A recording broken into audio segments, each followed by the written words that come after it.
Blue flashing lights sliced through a torrential downpour, illuminating the sheer panic in a young woman's eyes. Exhaustion weighed heavily on Layla Henderson, a specialized pediatric cardiac nurse, but pure adrenaline masked her fatigue. Heavy metal handcuffs snapped tightly around her wrists as a smug, power-hungry police officer smirked, entirely convinced he had just secured a major drug trafficking bust. He ignored her frantic, tearful pleas. He mocked her hospital scrubs. Moments later, the heavy doors of the police precinct would swing open, and that arrogant smile would dissolve into pure, unadulterated terror. Karma does not just knock. Sometimes it kicks the door completely off its hinges. Rain lashed against the windshield of the police cruiser in angry, unrelenting sheets. Route 89, usually a busy artery feeding into downtown Seattle, was completely desolate late at night. Inside the cruiser, Officer Bryce Langford drummed his thick fingers against the steering wheel. At his age, Bryce was a deeply bitter man, a veteran of the force, twice passed over for detective, and currently riding out a shadow of probation following a series of excessive force complaints that Internal Affairs had barely managed to sweep under the rug. He was a man desperately searching for a win, a high-profile bust that would force his superiors to finally give him the respect and the promotion he firmly believed he deserved. Bryce harbored a deeply ingrained cynicism, one that often bled into toxic prejudice. He viewed the citizens he was sworn to protect not as people, but as suspects waiting to be caught. Tonight, his foul mood was exacerbated by the bitter cold and the fact that his shift was supposed to end long ago. A sudden blur of silver cut through the darkness, pulling Bryce from his resentful thoughts. It was a late-model Honda Civic, its tires kicking up massive waves of water as it tore down the slick asphalt. Bryce's radar gun chirped rapidly. The vehicle was speeding well over the limit. "Gotcha," Bryce whispered to the empty cruiser, a predatory grin stretching across his face. He slammed his foot on the accelerator, flipping on the sirens and the blinding red and blue strobe lights. The cruiser surged forward, an apex predator giving chase in the dead of night. Inside the silver Honda, Layla Henderson gripped the steering wheel until her knuckles turned a ghostly white. Her heart was hammering a frantic rhythm against her ribs, mirroring the chaotic thrum of the windshield wipers. Layla was a senior transport and stabilization nurse for Seattle Presbyterian's elite pediatric cardiology unit. Tonight, she was not supposed to be on duty. She had been at home recovering from a grueling shift when her phone rang with the emergency code. A donor heart had miraculously become available for an 8-year-old girl who had been lingering at the very top of the transplant list for months. However, due to the severe weather grounding the usual medical transport helicopters, the logistics had descended into absolute chaos. The heart was being rushed by a specialized ground team from Portland, but the highly volatile experimental anti-rejection enzymes and the proprietary cardioplegia solution required to keep the donor organ viable during the final stages of the transplant were locked in a secure lab facility across town. Layla, the only senior staff member with the clearance and the precise training to handle and prepare the compounds, had been dispatched to retrieve them and rush them to the surgical theater. Every single second ticking by was the difference between a little girl's life and death. When the flashing police lights flooded her rearview mirror, Layla's stomach plummeted into her shoes. She glanced at the digital clock on her dashboard. She could not afford this delay. She immediately hit her blinker and pulled over to the muddy shoulder of the road, her hands visibly trembling as she rolled down the window. The freezing rain immediately blew into the car, soaking the sleeve of her blue hospital scrubs. Bryce parked his cruiser at an aggressive angle, intentionally boxing her in. He took his time stepping out into the storm, adjusting his utility belt and resting his right hand heavily on the butt of his service weapon, an intimidation tactic he used universally. He walked up to the driver's side window, shining his heavy-duty tactical flashlight directly into Layla's eyes, blinding her. "License, registration, and proof of insurance. Right now," Bryce barked over the roar of the rain, his voice dripping with inherent hostility. "Officer, please, I'm so sorry I was speeding," Layla pleaded, squinting against the harsh beam of light. "I am a medical transport nurse for Seattle Presbyterian. I have an absolute emergency. I am carrying—" "I did not ask for your life story, lady. I asked for your license," Bryce interrupted sharply, shining the light down onto her lap and then sweeping it across the interior of the car. His beam stopped abruptly on the passenger seat. Resting securely on the seat was a heavy-duty reinforced medical lockbox, insulated and displaying several bright yellow biohazard and chemical warning stickers. Beside it sat a smaller, unlabeled black duffel bag. Bryce's eyes narrowed. In his mind, he did not see a nurse. He saw a young, frantic black woman driving alone late at night, speeding recklessly with a suspicious, locked container riding shotgun. To an officer desperately hunting for a career-making drug bust, the narrative wrote itself almost instantly. "What is in the box?" Bryce demanded, his tone dropping an octave, shifting from annoyed traffic cop to interrogator. "It is a specialized cardiac solution and a series of experimental immunosuppressants," Layla explained rapidly, the panic rising in her throat. She reached toward her center console. "My hospital ID is right here in my purse. I can show you." "Keep your hands where I can see them," Bryce roared, drawing his weapon half an inch from its holster. The sheer aggression in his voice froze Layla in place. "Do not reach for anything." "I am not," Layla cried out, tears of frustration mingling with the rain on her cheeks. "Officer, listen to me. There is a child waiting on an operating table right now. If I do not get these medications to Seattle Presbyterian in the next moments, a little girl is going to die. Please, you can escort me.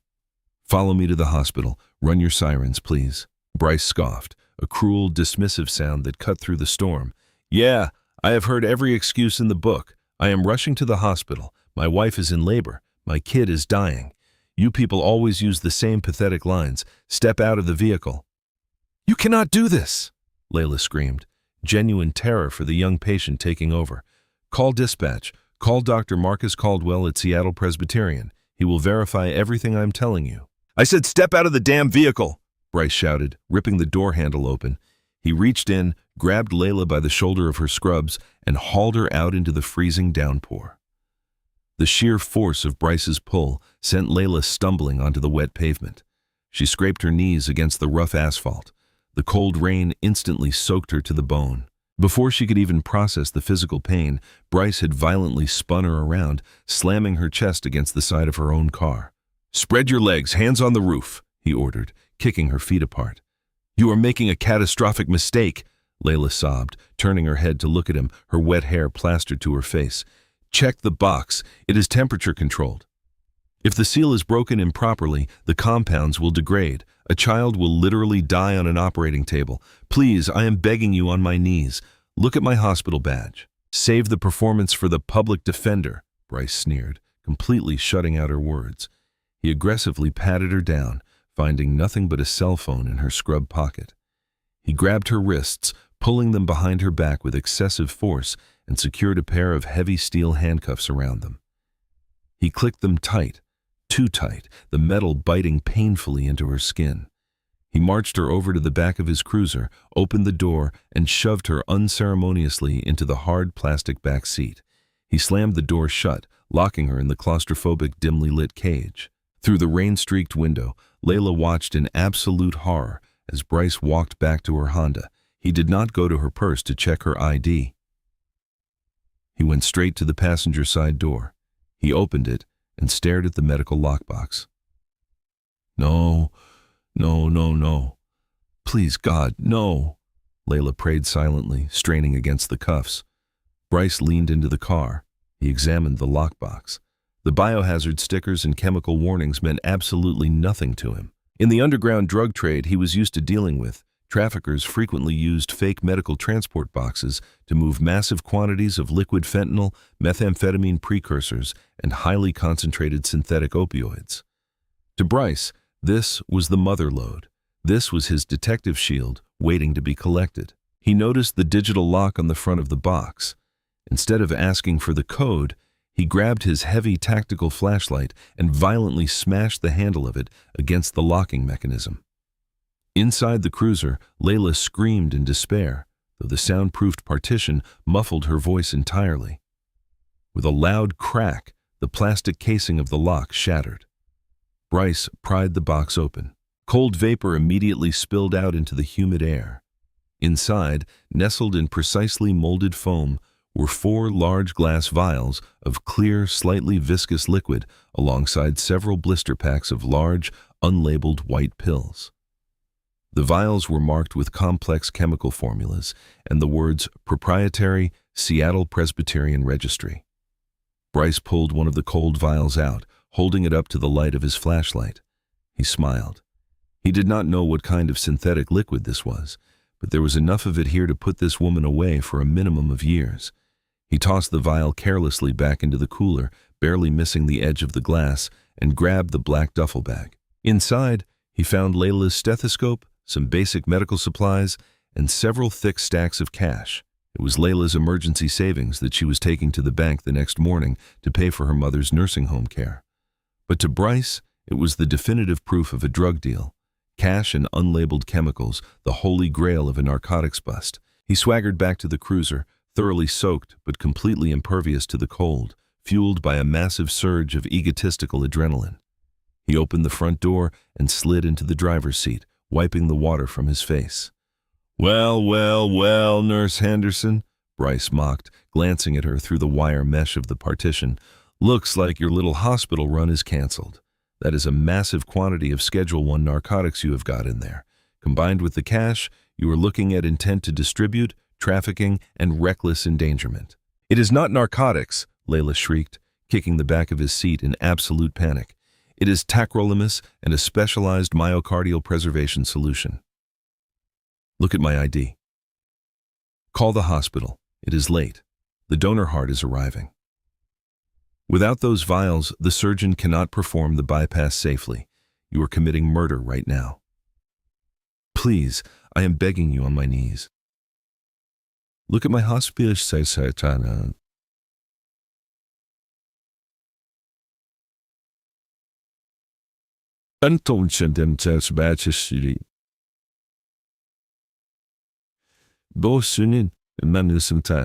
Save the performance for the public defender, Bryce sneered, completely shutting out her words. He put the cruiser in drive. You drug mules are getting incredibly creative. I will give you that. The scrub routine, the fake cooler almost had me. But I have been doing this too long to be played by street trash like you. I am a registered nurse, Layla screamed, her voice breaking, tears streaming down her face as the horrific reality set in. The little girl, the 8-year-old girl who had waited over a year for a heart. She was lying on a sterile table right now, her chest prepped, her family praying in the waiting room, and the only thing that could save her was sitting in the rain-soaked Honda Civic being left behind on the shoulder of the highway. Officer Langford, please. My name is Layla Henderson. Look me up in your computer. Call dispatch. Call someone. Anyone. Bryce reached forwards and turned the volume up on his police radio, deliberately drowning out her frantic pleas. He grabbed his radio mic. Dispatch, this is Unit 4 Bravo. I am transporting one female suspect. We have a massive seizure of unknown liquid narcotics and a large sum of cash. I am transporting the suspect to the precinct now and calling for an impound of the suspect's vehicle. Copy that for Bravo, the dispatcher crackled back. Bryce grinned at his reflection in the rearview mirror. This was it, the bust that would make his career. He drove away, leaving Layla's car and the fragile life-saving compounds inside it, abandoned in the freezing storm. In the back seat, Layla collapsed against the hard plastic, sobbing uncontrollably, mourning the death of a child she had sworn an oath to protect. A death caused by the sheer, staggering arrogance of the man sitting in the front seat. The precinct was a dreary, brightly lit fortress of concrete and worn linoleum flooring. Despite the late hour, the precinct was humming with the low, steady energy of night shift bureaucracy. Bryce Langford marched Layla through the heavy double doors, his hand gripping her bicep tightly enough to leave bruises. Layla was a devastating sight. Her blue scrubs were entirely saturated, clinging to her freezing frame. Her hair was a tangled, wet mess, and her face was pale and streaked with mascara and tears. Her wrists were raw and bleeding slightly from the friction of the tight handcuffs. She had stopped screaming during the drive. Now she was trapped in a state of traumatized hollow shock. It is too late, her mind repeated in a devastating loop. The window for the tissue preservation is closing. It is over. Bryce paraded her past the bullpen, making sure the other night shift officers saw his prize. He strutted up to the high desk where Desk Sergeant Marcus Ford sat. Ford was a veteran, a gray-haired, pragmatic man who had absolutely zero patience for Bryce's cowboy antics. "What do we have, Langford?" Sergeant Ford asked, not looking up from his paperwork. "The biggest collar of the month, Sarge," Bryce boasted loudly, ensuring the detectives at the nearby desks could hear him. "Pulled her over for reckless driving on the highway. Suspect was acting highly erratic, clearly under the influence of her own supply. Found a massive stash of unlabeled liquid narcotics. Looks like synthetic fentanyl precursors stashed in a fake biohazard cooler, along with a couple grand in loose cash." She tried to play the "I am a nurse rushing to the hospital" card. Sergeant Ford finally looked up. He took one look at Layla. He did not see a hardened drug mule. He saw a deeply traumatized woman wearing legitimate embroidered Seattle Presbyterian scrubs. He saw the genuine soul-crushing despair in her eyes. "Name?" Ford asked softly, addressing Layla. "Layla Henderson," she whispered, her voice a broken rasp. "I am the senior transport nurse for pediatric cardiology at Seattle Presbyterian. My ID is in my purse, which he left in my car." Ford frowned, his seasoned instinct screaming that something was fundamentally wrong with this picture. "Langford, did you run her name through the system before bringing her in?"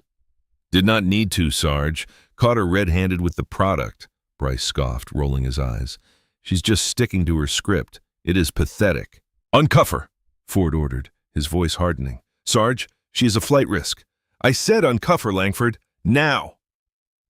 Grumbling under his breath, Bryce pulled his keys and unlocked the heavy steel bracelets. Layla immediately brought her arms forward, wincing as blood circulation returned to her raw wrists. She leaned heavily against the booking desk, her legs trembling. "Ma'am, you are entitled to one phone call," Ford said, sliding a heavy black landline phone across the counter toward her. "Do you want to call a lawyer?" "I do not need a lawyer," Layla sobbed, grabbing the receiver with shaking hands. "I need to call my chief of surgery. I need to tell him why his patient is going to die tonight." Bryce let out a loud, mocking laugh.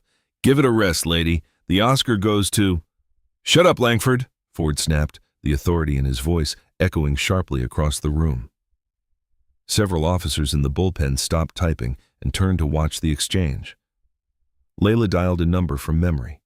She put the phone on speaker, her hands shaking too violently to hold the receiver to her ear. The line rang twice before it was picked up. "Layla, where the hell are you?" A frantic booming voice erupted from the speaker. It was Dr. Marcus Caldwell. "The helicopter from Portland just touched down on the roof. We have the heart. Where are the preservation enzymes? We cannot put this child on the bypass machine without the cardiac solution. Are you almost here?" Bryce's smug smile faltered for a fraction of a second. He looked at the phone, then at Layla. "Dr. Caldwell," Layla wept, the sound of her heartbreak absolute. "I am so sorry. I am at the precinct. I was pulled over. The officer, he would not look at my ID. He smashed the lockbox open. He left it in my car on the highway. The compounds, the thermal seal is broken. It is gone. Marcus, I am so sorry." Dead silence fell over the precinct. The sound of typewriters and quiet chatter vanished entirely. Every single police officer in the room froze. "What?" Dr. Caldwell's voice dropped to a horrifying, trembling whisper. "Layla, tell me you are joking. Tell me you are walking through the emergency room doors right now." "I'm at the police station, Marcus," she cried. "Who arrested you?" Dr. Caldwell roared, his voice suddenly filled with a terrifying, apocalyptic rage. Before Layla could answer, the heavy double doors of the precinct violently burst open. The glass panes shuddered upon impact. Standing in the doorway, soaked in rain, his trench coat completely drenched, was Police Commissioner Vincent Cross. He was flanked by 3 heavily armed state troopers. The commissioner's face was not flushed with anger. It was drained of all color, pale as a ghost, an expression of utter unimaginable terror. Commissioner Cross was a terrifyingly powerful man in Seattle, known for his ruthless efficiency and ironclad command of the police force. But right now, he did not look like a commissioner. He looked like a father watching his world end. "Where is she?" Commissioner Cross bellowed, his voice echoing off the concrete walls like thunder. "Where's the transport nurse?" Sergeant Ford stood up so fast his chair crashed to the floor. "Commissioner, she is right here, sir." Cross sprinted across the room, ignoring every officer who stood at attention. He stopped in front of Layla. He looked at her wet scrubs, the bruising on her wrists, and the devastation on her face. "The medications," Cross choked out, grabbing the edge of the booking desk to physically support himself. "Please, God, tell me you have them." "I do not," Layla whispered, pointing a trembling finger directly at Bryce Langford. "He broke the thermal seal. He left them in my car on the highway. They are compromised." Commissioner Cross slowly, agonizingly turned his head to look at Officer Bryce Langford. The silence in the room was so profound, so suffocating that Bryce could hear his own rapid heartbeat thudding in his ears. The smug arrogance that had defined him just moments ago evaporated into thin air, replaced by a cold, paralyzing dread that seeped into his very marrow. "Commissioner," Bradley stammered, taking a small step backward, his hands held up defensively. "Sir, I thought it was a narcotics run. She was speeding. I was just doing my job, following protocol." "Protocol?" Cross whispered. The word sounded like a death sentence. The commissioner stepped toward Bryce, closing the distance until they were inches apart. The absolute hatred radiating from Cross was palpable. "Do you have any idea whose heart is waiting in that operating room, Officer Langford?" Bryce swallowed hard, his throat entirely dry. He could not speak. He shook his head. "My daughter," Commissioner Cross said, a single tear cutting through the rainwater on his face. "My 8-year-old daughter, Madison. She has been waiting months for a heart. Tonight was her only chance. And you," Cross's voice cracked, dropping to a guttural snarl, "you just killed her." In that exact horrifying second, the absolute gravity of the situation crashed down upon Bryce Langford like a collapsing building. The drugs were not drugs. The cash was irrelevant. He had not just wrongfully arrested a nurse. He had single-handedly sabotaged the life-saving surgery of the police commissioner's little girl. His career was not just over. His life, as he knew it, had just violently ended, and the nightmare was only just beginning. The silence inside the precinct was absolute, heavy, and suffocating. It was the kind of silence that follows a bomb detonation right before the screaming begins. Officer Bryce Langford stood completely paralyzed, his mind unable to bridge the gap between his perceived triumph and the catastrophic reality crashing down upon him. He looked at Commissioner Vincent Cross, a man who possessed the power to end careers with a single phone call, now reduced to a trembling, heartbroken father. "Commissioner, Bryce's voice was a pathetic squeak, devoid of the aggressive bravado he had wielded on the highway just moments prior. "Sir, I swear to God the box looks suspicious. She was speeding. I was just doing my job, following protocol." "Standard operating procedure is to verify identification," Cross erupted, his grief violently transmuting into unadulterated rage.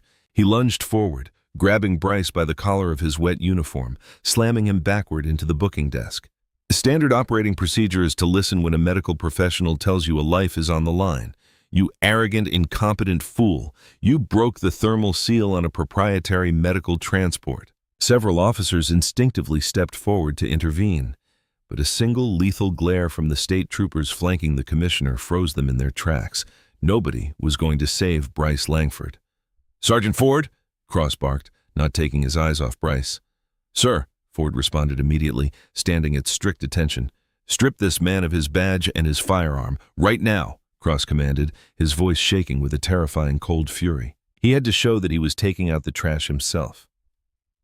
"Officer Langford," Cross declared, his voice ringing with absolute finality, "as of this exact second, you are stripped of all police powers. You are suspended indefinitely without pay, pending an immediate investigation by the State Bureau of Investigation, which I will be calling personally. Furthermore, due to the blatant criminal nature of your actions tonight, I am referring this matter to the District Attorney's Office for criminal prosecution regarding false imprisonment and battery." Bryce gasped, a pathetic sound of a man watching his pension, his freedom, and his identity evaporate. "Hand over your weapon," Cross ordered, holding out his hand. Bryce's hands shook so violently he could barely undo the retention strap on his duty holster. He slowly drew his standard-issue Glock, keeping the barrel pointed firmly at the dirt, and handed it to the chief. Cross snatched it, cleared the chamber, and handed it back to Sergeant Ford without looking. "Your radio, your taser, your pepper spray," Cross demanded. Piece by piece, Bryce handed over the tools of his unearned authority. With every item surrendered, he seemed to shrink, physically diminishing from a terrifying figure to a pathetic, ordinary man standing in the precinct. "Now the badge," Cross said. Bryce hesitated. Taking off the badge was the ultimate surrender. It was the symbol that had allowed him to terrorize for years. He unpinned the silver shield from his chest, his fingers lingering on the cold metal for a fraction of a second before dropping it into the chief's waiting palm. "Sergeant Ford," Commissioner Cross commanded, "put Mr. Langford in the back of your vehicle. He is no longer authorized to operate a city vehicle. Transport him to the precinct, place him in an interrogation room, and instruct him to call his union representative and a very good defense attorney." Sergeant Ford stepped forward, grabbing Bryce by the bicep, the exact same way Bryce had grabbed Layla moments earlier. "Let us go, Bryce," Ford muttered, his voice devoid of any camaraderie. As Bryce was marched past Layla, he finally looked up, meeting the nurse's eyes one last time. He was looking for a shred of pity, a hint of mercy from the woman he had destroyed. He found none. Layla Henderson's eyes were filled with the quiet, unbreakable strength of someone who had fought for a child's life and won despite him. Commissioner Cross turned back to Layla, running a hand over his exhausted face. "Miss Henderson." "Layla, I cannot express my profound apologies. This is not how my department operates." "It is exactly how your department operates on the night shift, Vincent," Layla corrected him firmly, though her voice was gentle, "and we are going to fix it starting tomorrow morning." The true power of the federal government does not always manifest in flashbangs and tactical raids. Often, it is a quiet, relentless bureaucratic machine that grinds corruption down to dust. The morning after the traffic stop, the atmosphere inside the precinct was toxic with panic. Word had spread like wildfire before the sun even rose. Langford had pulled over the wrong woman, but no one anticipated the sheer magnitude of the storm that was about to hit them. At the appointed hour, 3 black Suburbans rolled into the precinct parking lot. A team of 6 federal agents, led by Special Agent Elena Vargas from the Civil Rights Division, walked through the double glass doors. They did not wear raid jackets, but they carried thick, empty cardboard boxes and a stack of federal subpoenas signed by a federal judge that morning. Darius did not accompany them. He was sitting at his large mahogany desk in the regional field office miles away, looking out over the city skyline. He had spent the remaining hours of the night drafting the preliminary report and fast-tracking the Title 18 U.S.C. Section 242 investigation, deprivation of rights under color of law. He had promised Layla that this would not just be about seeking personal revenge for a ruined night, it was going to be an extraction of a cancer. By noon, Agent Vargas was sitting in a cramped conference room inside the precinct, staring across a metal table at a deeply sweating Officer Langford and his frantic union attorney. "Officer Langford?" Agent Vargas began, her voice clinically detached. She opened a thick file folder. "Over the past hours, the Bureau has executed warrants on your department lockers, your cruiser's dashcam servers, and your personal electronic devices. Would you like to know what we found?" Langford stared blankly, looking visibly aged. His lawyer put a hand on his arm, advising silence. "We found a pattern," Vargas continued, ignoring the lawyer. "We pulled the data from your cruiser. It seems your dashcam has an incredible knack for malfunctioning precisely when you pull over minority drivers on the highway. Dozens of malfunctions in recent time. Oddly enough, your microphone still caught audio on many of those stops. Audio of you using racial slurs, threatening physical violence, and manufacturing probable cause for illegal vehicle searches." She slid a photograph across the table. It showed a small, cheap spiral notebook that had been recovered from Langford's locker. "We also found this," Vargas said, "a little ledger. You kept track of the cash you seized from these drivers under the guise of civil asset forfeiture without ever filing the proper paperwork or logging it into evidence. You were robbing citizens under the cover of a badge, Langford." The lawyer blanched, leaning away from his client. "Officer Langford asserts his Fifth Amendment rights, and we are concluding this interview."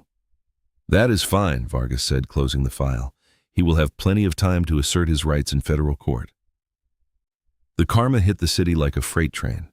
Over the following weeks, the quiet suburban town became the epicenter of a massive federal scandal. The local news stations camped out on the precinct lawn. The investigation, spearheaded by Darius's task force, revealed that Langford was not acting entirely alone. A small clique of night shift officers had created a culture of profiling and intimidation, operating under the assumption that the people they targeted would be too scared or too poor to fight back. They had never accounted for pulling over a woman with the resources and the unyielding will of Layla Henderson. Langford was formally terminated from the department by the end of the first period.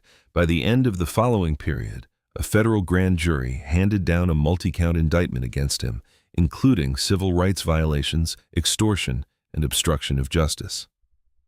Officer Maddox and Sergeant Ford were forced into early retirement, narrowly avoiding charges themselves in exchange for cooperating as witnesses against Langford. Chief Cross, humiliated but cooperative, was forced to accept a federal consent decree allowing the Department of Justice to completely overhaul the precinct's training, hiring, and accountability protocols. Later, Darius and Layla were sitting on the back patio of their home, drinking coffee as the sun set over the pines. The air was warm and the neighborhood was quiet. Layla was reading an article on her tablet. The headline of the local paper read about the disgraced ex-cop Bryce Langford, sentenced to years in federal prison. She set the tablet down on the glass table and looked across at her husband. Darius looked tired, but there was a quiet peace in his eyes that had not been there before. "Years," Layla murmured. "Do you think it is enough?" Darius took a slow sip of his black coffee, his gaze drifting toward the tree line that bordered the highway a few miles away. He thought about the fear he had felt that night, not for himself, but for his wife. He thought about the little girl and the dozens of other nameless victims who had suffered in silence on that dark stretch of road, terrified of the men sworn to protect them. "It is not just about the years he spends in a cell, Layla," Darius said softly, reaching across the table to take her hand. "It is about the precedent. It is about the message it sends to every other badge out there who thinks the darkness hides their sins. We did not just stop a bad cop. We turned the lights on." Layla squeezed his hand, a small, proud smile touching her lips. "Yes, we did." The system was flawed, and one federal case would not fix the world. But as the shadows lengthened across the city, Darius knew that the roads were a little safer, the badge a little cleaner, and the scales of justice had been forcefully, undeniably balanced. The swift termination and federal indictment of Officer Bryce Langford should have been the end of the nightmare for the media. The narrative was neatly wrapped in a bow. A rogue racist cop had finally picked the wrong victim, faced the wrath of the FBI, and was heading to a federal penitentiary. The local news cycle began to move on. The city council issued a boilerplate statement condemning racism and promising transparency, but Assistant Special Agent in Charge Darius Whitaker did not believe in isolated incidents, especially not in municipalities with perfectly paved roads and suspiciously bloated civic budgets. The notebook recovered from Langford's locker, the ledger detailing thousands of dollars in unlogged cash seized from motorists, gnawed at Darius. A patrolman pulling down that kind of illicit revenue does not operate in a vacuum. He operates within an ecosystem that either ignores the rot or actively feeds on it. A period after Langford's arraignment, Darius convened a classified briefing in the secure conference room of the regional FBI field office. The room was soundproofed, stripped of all electronics save for the main projector, and occupied by the most ruthless forensic accountants and corruption investigators in the Bureau. Among them was Special Agent Elena Vargas, who had led the initial raid on the precinct. "Langford was a bully, but he was not a mastermind," Darius said, pacing at the head of the table. He brought up a slide showing the financial disclosures of the city over the years. "Look at the municipal budget. Years ago, the city was struggling to maintain its public parks. Today, they have a state-of-the-art recreation center, a newly renovated city hall, and a police fleet that looks like a paramilitary outfit. The property taxes here are high, but they are not that high." Agent Vargas tapped her pen against her legal pad.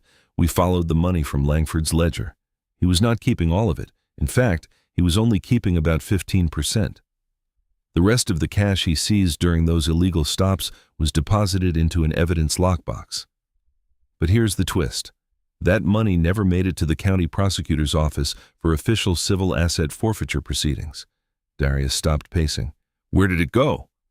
"It was transferred into a discretionary municipal fund," Vargas explained, bringing up a complex web of banking transactions on the screen. "A fund controlled exclusively by two men, the mayor of the city, Victor Langford, and the presiding municipal judge, Harlan Prescott. The silence in the room was heavy, charged with the sudden realization of the sheer scale of the conspiracy. This was not just a case of driving while black. This was an organized, municipally sanctioned criminal enterprise.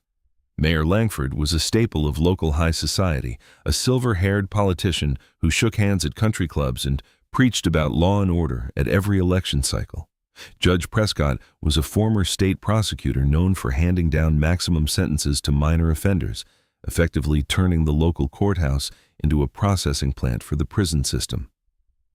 They were using the police force as modern-day highwaymen, Darius deduced, his jaw tightening, targeting minorities, out-of-state plates, and anyone who did not look like they had the money to hire a defense attorney. Langford terrorizes them on the shoulder of the highway, threatens them with fabricated drug charges, and seizes their cash. The victims are too terrified or financially drained to fight back. The money gets funneled into Langford's pet projects to keep the voters happy, and Judge Prescott rubber stamps the seizures so there is no official paper trail in the kickbacks. Darius asked. "Shell companies?" Vargas replied, a grim smile forming. "Langford owns a consulting firm under his wife's maiden name. Prescott has a nephew who runs a construction company that suspiciously wins every single municipal contract in the city. Millions of dollars. Agent Whitaker. All built on the backs of people like the little girl and you." Darius looked at the faces of his agents. "We do not just want the tail. We want the head of the snake. Draft the subpoenas. Tap their phones. I want every bank record, every email, and every text message Langford and Prescott have sent in recent years. We are going to tear this city's establishment down to the bedrock." The investigation operated in absolute secrecy for grueling months. Darius worked long hours, fueled by black coffee and a cold, unrelenting sense of righteous fury. Layla, recognizing the toll the case was taking on him, became his anchor, providing a quiet sanctuary when he finally returned home late. She knew that the fear she had felt on that dark highway had been weaponized by men in suits, men who felt utterly untouchable. The climax of the investigation did not happen on a highway, but in the opulent dining room of the City Country Club. Mayor Victor Langford was hosting a lavish fundraising dinner. He was holding court at the center table, wearing a bespoke tuxedo, laughing loudly with wealthy donors, and toasting to the continued prosperity of their beautiful community. He felt invincible. Langford was taking the fall. The FBI seemed to have packed up and left, and his slush fund was secure. He was mid-sentence, raising a crystal glass of champagne, when the heavy oak doors of the dining room swung open. The ambient chatter of the room died instantly, replaced by the heavy rhythmic thud of tactical boots on hardwood. 20 federal agents wearing tactical vests emblazoned with FBI in stark yellow lettering fanned out across the room, securing every exit. Darius walked straight down the center aisle, bypassing the stunned waiters and gasping socialites. He wore a sharp, dark suit, his federal badge clipped visibly to his belt, his eyes locked onto Langford like a predator tracking prey. Langford slowly lowered his glass, his face flushing with a mixture of indignation and sudden icy dread. "What is the meaning of this? Do you have any idea who I am? This is a private event." "Victor Langford," Darius said, his voice projecting clearly across the dead silent room, carrying the absolute authority of the United States government. "You are under arrest for racketeering, extortion, wire fraud, and conspiracy to violate civil rights." Langford stood up, knocking his chair backward. "This is an outrage. I demand to speak to my attorney. You cannot just barge in here." Darius did not blink. He motioned to Agent Vargas, who stepped forward with a pair of heavy steel handcuffs. "You have the right to remain silent," Darius recited, his voice completely devoid of emotion as Vargas spun the mayor around and secured his wrists behind his back. The sharp click of the metal echoed off the vaulted ceilings. "Anything you say can and will be used against you in a court of law." Across town, a simultaneous raid was taking place at the suburban estate of Judge Harlan Prescott. The man who had sentenced countless young men to prison for minor infractions was dragged out of his bed in his pajamas, weeping openly as agents boxed up his computers and financial records. The untouchables had just been touched. The federal courthouse in the city center became the stage for one of the most explosive political corruption trials in the state's history. The media circus was deafening. The citizens of the city, who had long turned a blind eye to the whispers of corruption as long as their property values remained high, were suddenly forced to look at the grotesque underbelly of their pristine town. The defense attorneys for Langford and Prescott, high-priced legal sharks imported from out of state, attempted every trick in the book. They filed motion after motion to suppress evidence. They tried to paint the FBI investigation as a personal vendetta led by an overzealous Agent Whitaker, who was simply embarrassed by a traffic stop. They argued that the financial anomalies were merely administrative errors, sloppy bookkeeping rather than malicious intent. But Darius had built a fortress of evidence. The trial lasted agonizing weeks. The turning point, the moment the karma hit with the force of a wrecking ball, came during testimony. The prosecution called their star witness. The courtroom doors opened, and a side door admitted a man clad in a bright orange federal prison jumpsuit, his wrists and ankles shackled. It was Bryce Langford. The former officer looked utterly destroyed. He had lost weight. His hair was thinning and his posture was hunched, stripped of all the aggressive bravado that had fueled his reign of terror on the highway. He avoided looking at Darius, who sat perfectly still at the prosecution table. Langford shuffled to the witness stand and swore an oath. The lead federal prosecutor, Matthew Reynolds, approached the podium. "Mr. Langford," Prosecutor Reynolds began, his voice ringing through the packed gallery, "you are currently serving a sentence in federal prison for civil rights violations. Is that correct?" "Yes, sir," Langford mumbled into the microphone, his voice raspy and weak. "You entered into a plea agreement with the government to testify in this trial. What were you promised in exchange for your testimony today?" "Nothing," Langford admitted, staring at his chained hands. "No reduction in sentence. I just wanted to get it on the record. I wanted to tell the truth." Reynolds nodded. "Let us talk about the money. The cash you seized from motorists on the highway. Who instructed you to target out-of-state drivers and minorities?" Langford took a shaky breath and looked directly at the defense table where Mayor Langford and Judge Prescott sat, glaring daggers at him. "The mayor," Langford said, his voice trembling but clear enough for the entire jury to hear. Mayor Langford called it the Revenue Enhancement Initiative. He told the shift sergeants that the city needed capital and that we should focus on demographics that would not have the resources to fight back in court. A collective gasp rippled through the gallery. Langford's attorney jumped up. "Objection. Hearsay." "Overruled," the federal judge snapped. "Proceed." "And what was Judge Prescott's role?" Reynolds pressed. "Judge Prescott assured us that as long as we logged the cash as suspected drug proceeds, he would push the forfeiture through the municipal court without requiring a formal hearing," Langford confessed, a tear slipping down his cheek. "He told us not to worry about probable cause.